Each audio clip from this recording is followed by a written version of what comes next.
The Anti-Federalist Papers. Number 1. General Introduction. A dangerous plan of benefit only to the aristocratic combination. From the Boston Gazette and Country Journal, November 26, 1787.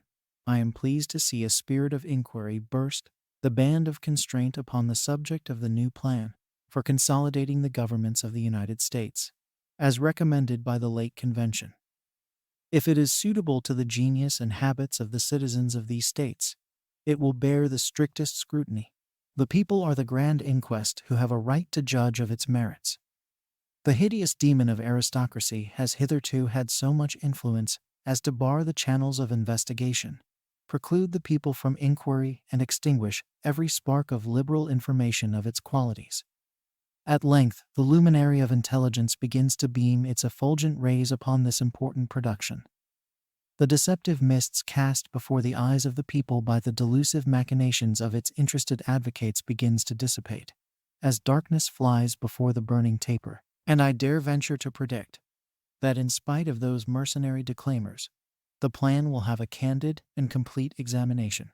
Those furious zealots who are for cramming it down the throats of the people, without allowing them either time or opportunity to scan or weigh it in the balance of their understandings, bear the same marks in their features as those who have been long wishing to erect an aristocracy in this Commonwealth of Massachusetts. Their menacing cry is for a rigid government. It matters little to them of what kind, provided it answers that description. As the plan now offered comes something near their wishes, and is the most consonant to their views of any they can hope for, they come boldly forward and demand its adoption.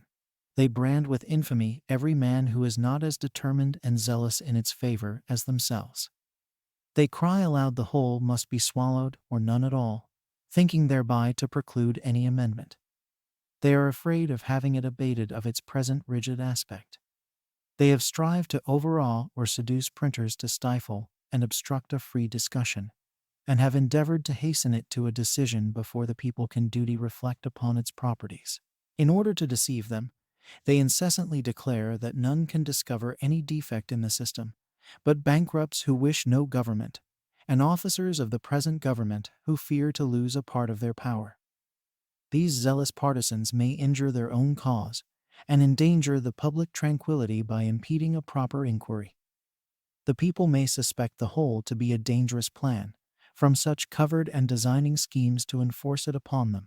Compulsive or treacherous measures to establish any government whatever will always excite jealousy among a free people. Better remain single and alone than blindly adopt whatever a few individuals shall demand, be they ever so wise. I had rather be a free citizen of the small Republic of Massachusetts than an oppressed subject of the great American Empire. Let all act understandingly or not at all. If we can confederate upon terms that wilt secure to us our liberties, it is an object highly desirable because of its additional security to the whole. If the proposed plan proves such an one, I hope it will be adopted, but if it will endanger our liberties as it stands, let it be amended. In order to which it must and ought to be open to inspection and free inquiry.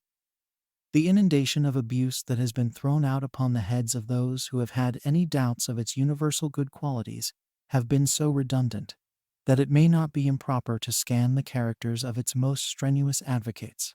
It will first be allowed that many undesigning citizens may wish its adoption from the best motives, but these are modest and silent when compared to the greater number who endeavor to suppress all attempts for investigation.